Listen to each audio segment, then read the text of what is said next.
मेरी जेठानी दिखने में बेहद सुंदर थी, लेकिन उसके मुकाबले मेरा जो जेठ था वह बहुत ही ज़्यादा सांवला था। जब मैं शादी करके अपने ससुराल आई तो रोज़ अपनी जेठानी को फ़ोन पर घंटों घंटों बातें करते हुए देखती। मैं जब इस बारे में अपने पति को कहती तो वह अक्सर कहते कि भाभी अपने मायके पर बात करती है, तुम उनके बारे में गलत बात बिल्कुल भी मत सोचो। लेकिन मुझे अपनी जेठानी का जो अंदाज था काफी अलग लगता था। वह रोज तैयार होकर बाहर चली जाती, घर की जिम्मेदारियों को बखूबी बिल्कुल से भी नहीं निभा रही थी। मैं सारा दिन घर पर बैठकर घर का कामकाज किया करती थी। हालांकि इस घर में मैं नई नवेली दुल्हन थी, लेकिन इस घर में आते ही मानो मैं एक काम वाली बाई बन चुकी थी। मेरी जेठानी तो रोज तैयार होकर बाहर घूमने के लिए चली जाया करती। जब मैं पूछती तो बहाने बनाने लगती, लेकिन हमेशा मुझे दाल में कुछ काला लगता। मेरे जेठ अपनी पत्नी को पूरी छूट दे रखे थे। मेरे जेठ अपनी पत्नी से बेहद बेइंतहा प्यार करते थे। जेठ अक्सर कामकाज के सिलसिले से दूसरे शहर पर रहते थे, घर पर बहुत कम आया जाया करते थे। इसी बात का जेठानी पूरा फायदा उठाया करती थी। मुझे अपनी जेठानी का चाल चलन बिल्कुल भी सही नहीं लगता था। जब भी वह फ़ोन पर बात करती तो उसके अगर बगल में मैं आकर बैठ जाती तो वह बातों को घुमाने लगती और फिर बात करते हुए बाहर बरामदे पर चली जाती। लेकिन एक दिन मेरा शक सही साबित हुआ, जिस दिन हम सबको पता चला कि मेरी जेठानी मोहल्ले के किसी लड़के के साथ भाग चुकी है। दोनों का कई महीनों से अफेयर भी चल रहा था। जब जेठ को ये सारी बात पता चलती है तो वह बहुत दुखी हो जाते हैं। मेरे पति अपने भाई को बहुत संभालने की कोशिश करते हैं। फिर कुछ दिन ऐसे ही बीत चुके थे, लेकिन अब अक्सर मेरे पति को काम के सिलसिले से बाहर रहना पड़ता था। उन दौरान जेठ मेरे साथ घर पर अकेले रहते थे, लेकिन अब जेठ का रवैया धीरे धीरे बदलता जा रहा था। अक्सर वह मुझे बहुत ही बुरी निगाह से देखते थे, हमेशा मेरे बगल में आकर बैठ जाते और बहाने बहाने से छूने की कोशिश किया करते थे। यह सब मुझे बिल्कुल पसंद नहीं था। लेकिन एक दिन बहुत तेज बारिश हो रही थी। उस दिन मैं अपने पति को याद कर रही थी। तभी जेठ कमरे में आए, कहने लगे, तुम्हें अपने पति की कमी महसूस नहीं होती? मैंने कहा होती तो है, लेकिन यह कहते ही उन्होंने कमरे का दरवाज़ा अंदर से बंद कर दिया था और फिर मुझे पकड़कर मेरे साथ। कभी कभी हम इंसान को पहचानने में बहुत बड़ी गलती कर बैठते हैं। हमें यह बिल्कुल भी मालूम नहीं रहता कि सामने वाला शख्स हमारे बारे में क्या सोच रहा है। मेरी जिंदगी में भी कुछ इसी तरीके का मामला हुआ था। जब मेरी शादी नहीं हुई थी, मैं अपने माता पिता के साथ उस वक्त रहती थी। मैं एक मिडिल क्लास फैमिली से बिलोंग करती थी। मेरा नाम गायत्री था। मेरी दो छोटी बहनें भी थी। माता पिता ने हम तीनों बहनों को एक जैसा ही प्यार दिया था। मेरे माता पिता ने मुझे जब 12वीं की कक्षा कंप्लीट करवा दी तो वह मेरे लिए रिश्ता देखना शुरू कर दिए थे। हालांकि मेरी उम्र की लड़कियों की शादी काफ़ी पहले हो चुकी थी, क्योंकि अक्सर हमारे मोहल्ले में लड़कियों की शादी वक्त से पहले ही करवा दी जाती थी। लेकिन मैंने अपने माता पिता को साफ तौर पर कह के रखा था कि मुझे 12वीं कक्षा तक पढ़ना है। उसके बाद आप जो फैसला लेंगे मैं उसके लिए राजी रहूंगी। फिर उसी तरीके से ठीक 12वीं कक्षा के बाद माता पिता ने मेरे लिए लड़का देखना शुरू कर दिया था।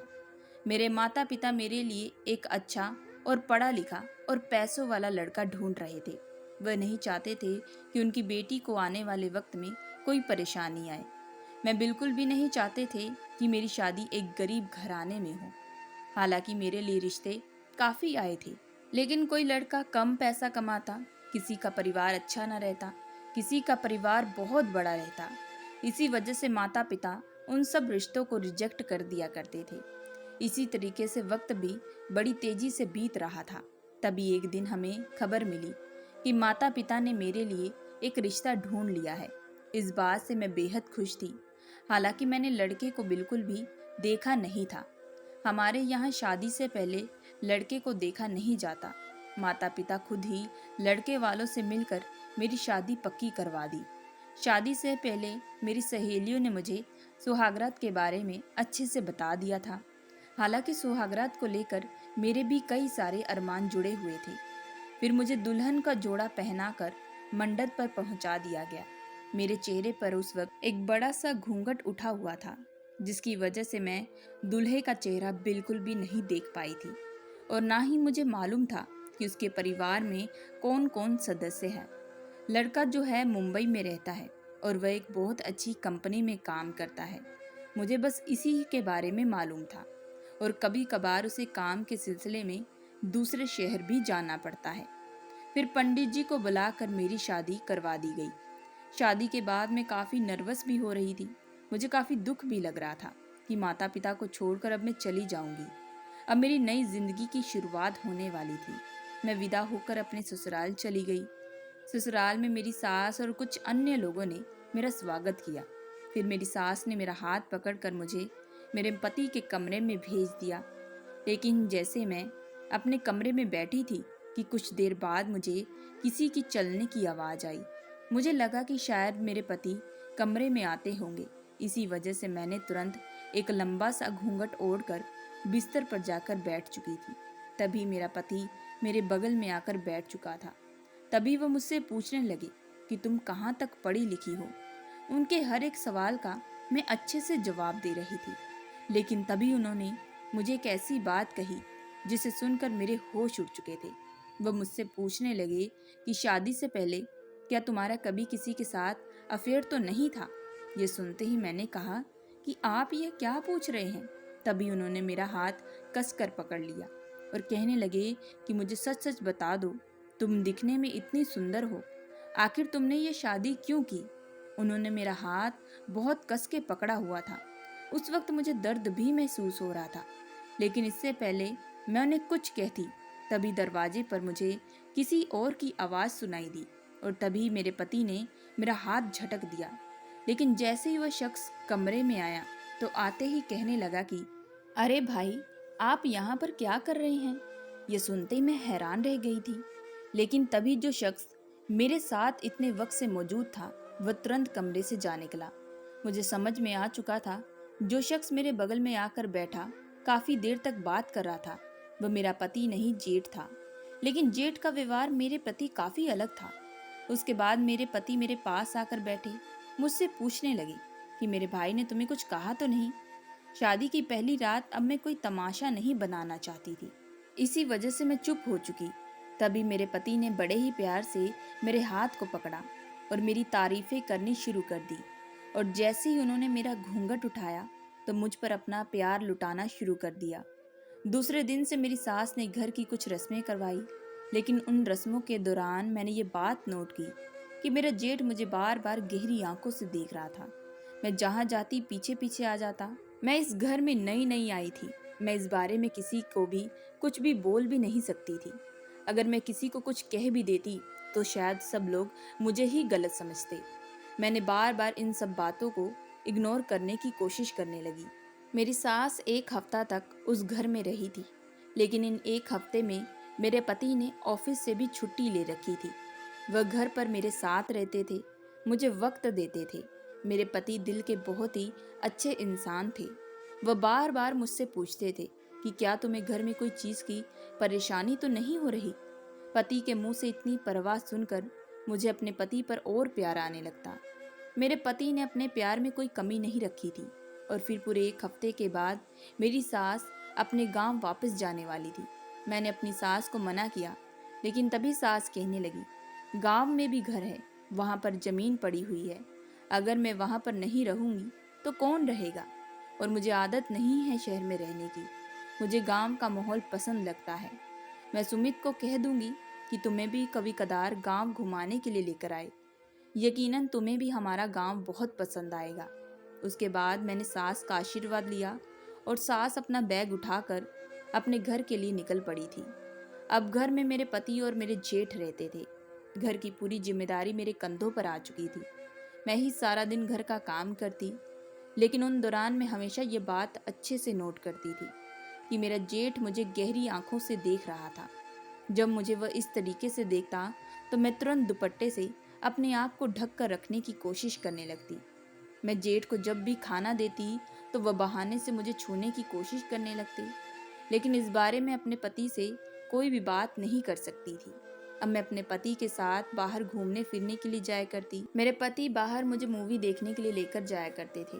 कई बार हम दोनों हॉरर मूवी भी देखा करते थे, जिसे देखने के बाद मुझे काफ़ी डर भी लगता था। मुझे अक्सर बार बार अपने जेठ से डर लगने लगा। मेरी आंखों के सामने मेरे जेठ का ख्याल आने लगता। एक रात मैं और मेरे पति बाहर से घूम कर आए थे। उन दौरान गर्मियों के दिन थे। मुझे बहुत ही ज़्यादा चिपचिपी वाली गर्मी लग रही थी। मैंने अपने पति को कहा कि मैं नहाने के लिए जाने वाली हूँ। उस वक्त मेरे पति को एक फ़ोन कॉल आई और वह बात करते हुए बाहर बरामदे की तरफ चले गए। लेकिन जैसे ही मैं नहाने के लिए वॉशरूम में गई तो तुरंत लाइट चली गई। उस वक्त मुझे डर सा लगने लगा था। वॉशरूम के अंदर में एक छोटी सी खिड़की बनी हुई थी। तभी मुझे वहां पर किसी की परछाई दिखाई दी। उस वक्त वह परछाई देखकर मुझे बहुत डर लगने लगा था। मुझे अंदर ही अंदर डर सताने भी लगा था कि कहीं मुझे कोई छुप छुप कर देख तो नहीं रहा। मैं तुरंत हड़बड़ाते हुए कपड़े पहनकर बाहर निकली। उस वक्त मेरे दिलों की जो धड़कनें थी वह काफ़ी बढ़ चुकी थी। मैं चिल्लाते हुए बार बार अपने पति को आवाज़ देने लगी। मेरे पति मेरी चीखती हुई आवाज़ों को सुनकर दौड़ते हुए मेरे पास आए। उस वक्त मैंने उन्हें कसकर गले लगा लिया। तब वह मुझसे बार बार पूछने लगे कि गायत्री हुआ क्या है। मैंने कहा कि वह लाइट चली गई थी। मैं वॉशरूम में डर चुकी थी। जैसे यह सारी बातें कही तो तुरंत लाइट आ भी चुकी थी। तभी मेरे पति हंसते हुए कहने लगे, इसी वजह से मैं तुम्हें मना करता था कि ये भूतों प्रेतों वाली मूवी तुम मत देखो, लेकिन तुम कहती थी तुम्हें ये सब देखने का बड़ा ही शौक है। इसी वजह से मैं तुम्हें दिखाने के लिए लेकर गया था। अब तुम देखो, तुम जल्द ही डर जा रही हो। तभी मेरे पति मेरे साथ रोमांस करना शुरू कर दिए। कहने लगे कि तुम कहो तो मैं भी तुम्हारे साथ वॉशरूम में आ जाता हूँ, तुम्हें बिल्कुल भी डर नहीं लगेगा। यह कहते ही मेरा जो डर था वह सारा दूर हो चुका था। मैंने तभी पति को प्यार से धक्का देते हुए कहा, आप भी ना। उसके बाद मेरे पति फिर से मुझ पर प्यार लुटाना शुरू कर दिए। मैं अपने पति के साथ बेहद खुश थी, लेकिन बार बार मेरे साथ उस घर में कोई ना कोई हादसा जरूर हो रहा था और उस हादसे में मुझे बार बार शक मेरे जेठ पर ही जा रहा था। मैं जब भी किचन में जाती तभी जेठ वहीं बगल में आकर खड़े हो जाते। अगर मैं अपने घर पर किसी से फ़ोन पर बात भी करती तो वह तुरंत मेरे बगल में आकर बैठ जाते और आराम से बैठकर मेरी बातों को सुनने लगते। आखिर मैं अपने जेठ के सामने क्या ही बात करती। इसी वजह से मैं तुरंत वहां से उठकर अपने कमरे में चली जाती। मैं इस घर में जब से आई थी मैंने एक भी बार अपने जेठ से बिल्कुल भी अच्छे से बात नहीं की थी। मुझे जेठ का अंदाज बड़ा ही अलग सा लगता था, क्योंकि मैं जब भी जेठ से बात करती तो वह बड़े ही कठोर शब्दों में मुझसे बात करने लगते और मेरे बारे में कुछ ऊट पटांग बातें पूछने लगते, जो मुझे बिल्कुल भी अच्छा नहीं लगता था। मैं ऐसी वैसी लड़की बिल्कुल भी नहीं थी। मेरे पति ने भी उन दौरान मुझे यही कहा था कि तुम मेरे बड़े भाई से दूर रहना, क्योंकि वो थोड़े कठोर दिमाग के हैं। पति के कहने के मुताबिक इसी वजह से मैं अक्सर जेठ से दूरी बनाकर रहती थी।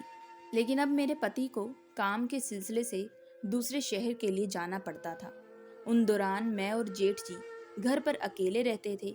लेकिन तभी एक दिन जेठ जी मेरे पास आए और फिर से वह मुझसे सवाल करने शुरू कर दिए। उनके सवाल जो थे वह बड़े ही कठोर रहते थे। लेकिन आज वह मुझसे मेरे पति के बारे में पूछने लगे कि तुम्हें मेरा भाई कैसा लगता है, क्या तुम्हें मेरे भाई की कमी महसूस नहीं होती। यह सुनते ही मैं अपने जेठ की तरफ गौर से देखने लगती थी। तो वो मुझे कहते कि मैं इसलिए पूछ रहा हूँ क्योंकि तुम्हारी अभी अभी नई नई शादी हुई है। तुम्हारा भी तो मन करता होगा कि तुम्हारा पति हर वक्त तुम्हारे साथ रहे, तुम पर प्यार लुटाए। जेठ के मुंह से इस तरीके की बातें सुनकर मैं तो शर्म के मारे वहीं पानी पानी हो जाती थी। लेकिन जेठ तो मुंह फाड़ कर मुझसे ये सारी बातें करता रहता। पति घर पर ना होने पर मुझे जेठ से काफ़ी डर भी लगता था। मैं जब भी वॉशरूम नहाने जाती तो वह मेरे पीछे आकर कमरे में बैठ जाता। जब मैं पूछती तो कहते, मैं अकेला बैठे बैठे कमरे में बोर हो रहा था, मैंने सोचा कि मैं तुम्हारे पास आकर बात कर लेता हूँ। लेकिन एक दिन मैं फिर जब वॉशरूम में नहाने के लिए गई तो उस वक्त तुरंत लाइट जा चुकी थी। मुझे फिर से उसी खिड़की से किसी की परछाई दिखाई दी, मानो ऐसा लग रहा था कि कोई मुझे छुप छुप कर देख रहा था। उस वक्त मेरे माथे से पसीने छूटने लगे थे। मेरे दिलों की धड़कनें तेज हो चुकी थी। मैं तुरंत वॉशरूम से बाहर निकलने की कोशिश करने लगी, लेकिन उस वक्त दरवाज़ा खोलने की मैंने जितनी बार कोशिश की थी, वह बिल्कुल भी दरवाज़ा खुल नहीं पा रहा था, मानो जैसे किसी ने बाहर से कुंडी लगा दी थी। अब बिना लाइट के वॉशरूम में मेरा दम घुट रहा था। मैं तभी चीखने चिल्लाने लगी। मैंने बहुत देर तक दरवाज़ा पीटा भी। तभी अचानक मेरे जेठ ने आकर दरवाज़ा खोल दिया। यह देखकर मैं उस वक्त हैरान रह चुकी थी। मेरा शक अब यकीन में बदल चुका था। जरूर मेरे जेठ ने ही बाहर से कुंडी लगाई थी, लेकिन वह आखिर मेरे साथ ऐसा क्यों कर रहे थे? उस दिन के बाद से मेरी जो तबीयत थी वह बहुत ज़्यादा खराब हो चुकी थी। मैं बिस्तर पर पड़ चुकी थी। मेरा बीपी डाउन हो चुका था। जब मेरे पति को ये बात पता चली तो वह तुरंत अपना काम छोड़कर घर वापस आ चुके थे। डॉक्टरों ने बताया कि मैं काफ़ी ज़्यादा स्ट्रेस ले ली हूँ, जिसकी वजह से मेरी ऐसी हालत हो पड़ी है। तभी मेरे पति मेरे पास आए और बड़े प्यार से मुझसे पूछने लगे कि गायत्री, आखिर बात क्या है? अभी तो कुछ दिन पहले तुम बहुत ही ज़्यादा खुश थी, तो अचानक ऐसा क्या हुआ? तुम्हें ऐसी कौन सी चीज़ की टेंशन आ पड़ी जिसकी वजह से तुम्हारी तबीयत इतनी खराब हो चुकी है? पति की तरफ से इतनी परवाह सुनकर मुझे अंदर ही अंदर दुख होने लगा था। मेरी आंखों से उस वक्त बहुत ही ज़्यादा आंसू आने लगे थे। मैंने उन्हें तभी कहा कि मुझे आपके बड़े भाई से बहुत ही ज़्यादा डर लगता है। ये सुनते ही मेरे पति चौंक गए। कहने लगे कि आखिर बात क्या है, मुझे पूरी बात बताओ। मैंने कहा कि जब से मैं इस घर में आई हूँ, आपके बड़े भाई मुझे अजीब नज़रों से देखते हैं। बार बार मैं जहाँ जाती हूँ वह मेरे बगल में आकर बैठ जाते हैं। मुझे उनके देखने का जो अंदाज है थोड़ा खराब भी लगता है। वह बार बार मुझसे कई बार अजीबोगरीब सवाल भी पूछ चुके हैं। जब मैं वॉशरूम नहाने जाती हूँ तो उस वक्त लाइट भी चली जाती है और उसके बाद मुझे वॉशरूम की खिड़की से किसी की परछाई भी नजर आती है। और अभी हाल फिलहाल मैं वॉशरूम में तो पूरे तरीके से फंस चुकी थी। उस वक्त मेरा दम घुट चुका था। बाहर से आपके भाई ने ही कुंडी लगा दी थी। आखिर वह मेरे साथ ऐसा क्यों कर रहे हैं? मैंने तो उनके साथ कुछ किया भी नहीं। ये कहते ही मैं खूब जोरों से रोने लगी थी। तभी मेरे पति ने एक लंबी सांस ली और मेरा हाथ पकड़ते हुए कहने लगे कि देखो गायत्री, मैं तुम्हें ये बात बताना नहीं चाहता था, लेकिन अब बात जो सामने आ चुकी है तुम अच्छे से समझ लो। मेरा भाई दिल का बहुत ही अच्छा है, बल्कि आज जो वो कर रहा है उसके पीछे एक बहुत बड़ी वजह है, क्योंकि उसके साथ काफी वक्त पहले एक ऐसा हादसा हुआ था जिसे वे आज तक बिल्कुल भी नहीं उभर पाया है। भाई की बहुत पहले ही शादी हो चुकी थी, बल्कि वह शादी तो उन्होंने भाग कर की थी।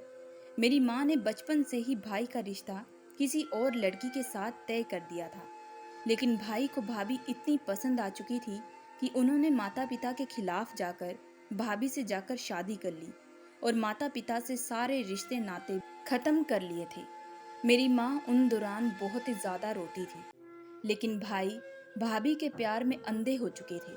उस वक्त मेरे पिताजी भाई की इस हरकत से इतने दुखी हुए थे कि उन्हें हार्ट अटैक आ पहुंचा था और उनकी तुरंत मौके पर मौत हो चुकी थी। उस वक्त माँ ने भाई को बहुत गुस्से से कहा था कि इसके लिए तुमने हमें धोखा दिया। आज तेरा पिताजी भी जा चुका, देखना एक दिन ये तुम्हें धोखा देकर चली जाएगी और उस वक्त तुम समझ पाओगे कि तुम्हारे माता पिता के ऊपर क्या बीती है। धीरे धीरे इसी तरीके से वक्त बीत रहा था। मैं भी काम काज के सिलसिले से शहर आकर रहने लगा। भाई भाभी से बेइंतहा प्यार करते थे। अक्सर उन्हें भी काम के सिलसिले से दूसरे शहर कई कई महीनों तक रहना पड़ता था, जिसकी वजह से वह भाभी से दूर रहते थे। भाभी उन दौरान घर पर अकेली रहती थी। भाई के ना होने की वजह से भाभी मोहल्ले के ही एक लड़के के साथ बात करने लगती। धीरे धीरे उन दोनों की बातें इस तरीके से आगे बढ़ जाती कि दोनों ही एक दूसरे से बेइंतहा प्यार करने लगते। लेकिन उन दौरान भाभी ये भूल जाती है कि उनकी शादी हो चुकी है। भाई को भी इन सब के बारे में कुछ भी मालूम नहीं रहता। वह तो अपनी पत्नी पर बेइंतहा प्यार करते और विश्वास रखते थे। वह जितना भी कमाते सारा का सारा पैसा भाभी के हाथ पर रख देते। भाभी को भी कोई चिंता नहीं थी, क्योंकि उन्हें रोक टोक करने वाला भी इस घर में कोई भी नहीं था। तभी एक दिन हम सबको यह खबर मिलती है कि भाभी मोहल्ले के ही एक लड़के के साथ भाग चुकी है, क्योंकि उन लोगों का कई महीनों से अफेयर चल रहा था। भाभी के धोखे को भाई सहन नहीं कर पाते और उनके दिल पर एक बहुत ही बड़ा झटका लगता है। जिसकी वजह से भाई पूरे 2 महीने तक बिस्तर पर पड़ जाते हैं। उनकी हालत बहुत ही ज़्यादा खराब हो जाती है। मेरी माँ और मुझसे ही भाई की ये हालत बिल्कुल भी नहीं देखी जाती। इसी वजह से हम दोनों अपना गुस्सा छोड़कर भाई के साथ इसी घर पर रहने लगते हैं। धीरे धीरे भाई की तबीयत जो थी वह ठीक तो हो जाती है, लेकिन अभी भी वो उनके दिमाग से वह सारी बातें बिल्कुल भी नहीं निकलती जो भाभी ने उन्हें धोखा दिया था। भाई भाभी से बेइंतहा प्यार करते थे। जब माँ ने मेरी शादी तुमसे करवाई तो शायद उन्हें फिर से वही लगने लगा कि कहीं तुम भी भाभी की तरह मुझे धोखा देकर ना चली जाओ। उनके दिमाग में वह शक का कीड़ा अब अच्छे से बैठ चुका है। इसी वजह से वह तुम्हें बार बार नोट करते हैं। लेकिन अभी भी मैं तुम्हें यकीन दिलाता हूँ कि मेरा भाई दिल का बहुत ही अच्छा है। वह बिल्कुल भी नहीं चाहता कि जो तकलीफ उसने सही है वह मैं सहूं। इन सारी बातों को सुनकर मेरी आंखों से आंसू आ रहे थे। वाकई उस इंसान के साथ बहुत ही बुरा हुआ था। लेकिन तभी मैंने अपने पति को कहा कि वह वॉशरूम का दरवाज़ा बाहर से क्यों बंद था। तभी मेरे पति ने कहा कि भाई ने मुझे आते ही बताया कि गायत्री वॉशरूम में बहुत ही ज़्यादा चिल्ला रही थी। वह वॉशरूम में फंस चुकी थी। इसी वजह से मैंने बाहर से आकर दरवाजे को धक्का मार कर खोला। मैं तुम्हें बताना ही भूल गया कि मेरा ये वॉशरूम का दरवाज़ा कभी कदार ऑटोमेटिक ही लॉक हो जाता है। ये काफ़ी पुराना है और अंदर से हम जितना चाहे खोलने की कोशिश करें यह बिल्कुल भी नहीं खुलता। इसलिए तुम्हारे साथ उस दिन ऐसा हुआ था। अब मेरी आंखों के सामने सच्चाई साफ आ चुकी थी, जिसे मैं इतना गलत समझ रही थी, जिसके बारे में यह बातें सोच रही थी। वह बहुत ही अच्छा इंसान था। उस दिन मैंने अपने पति को वादा किया कि मैं इस रिश्ते को हमेशा जिंदगी भर निभाती रहूंगी, क्योंकि मैं आपसे बेइंतहा प्यार करती हूँ। मेरे और मेरे पति की बातें ये सारी जेठ बाहर खड़े होकर सुन रहे थे। तभी वह हमारे पास आए और मुझसे माफ़ी मांगने लगे। कहने लगे कि गायत्री, मुझे माफ़ कर दो। तुम्हारी तबीयत खराब मेरी वजह से हुई है। मैंने ही तुम्हें बहुत ज़्यादा डराया है। उस दिन के बाद से मैंने अपने जेठ का बखूबी ध्यान रखा। अब हम सब लोग मिलकर खुशी खुशी रहने लगे। तो दोस्तों, मैं आशा करती हूँ कि आप लोगों को ये कहानी पसंद आई होगी। अगर आप लोगों को ये कहानी पसंद आई है तो प्लीज़ हमारे चैनल को लाइक और सब्सक्राइब जरूर करिएगा एंड बेल आइकन का बटन जरूर दबाइएगा।